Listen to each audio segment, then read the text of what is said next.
آج کل تو کتابیں بہت سستی مل جاتی ہیں، مگر پہلے زمانے میں یہ بات نہ تھی۔ فقط بڑے بڑے گھرانوں میں کتابیں ہوا کرتی تھیں، کیونکہ ہاتھ سے لکھے جانے کے باعث قیمتیں بہت زیادہ ہوتی تھیں۔ ایک بادشاہ کے پاس چند کتابیں پڑی تھیں، جن میں لکھائی کے علاوہ جگہ جگہ خوبصورتی کے لیے تصویریں بھی بنی ہوئی تھیں۔ ایک دن ملکہ کتابیں دیکھ رہی تھی اور اس کے چاروں چھوٹے بیٹے بھی بیٹھے تھے۔ انہوں نے کہا، امی جان، یہ کتابیں ہمیں بھی دکھاؤ۔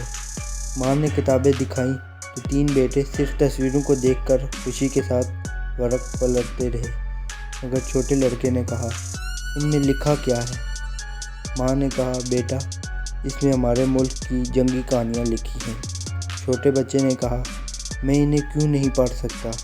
ملکہ نے فرمایا، لکھی ہوئی چیزیں صرف علم والے ہی پڑھ سکتے ہیں، اور علم محنت سے آتا ہے۔ لڑکے نے جواب دیا، تو میں ضرور پڑھوں گا۔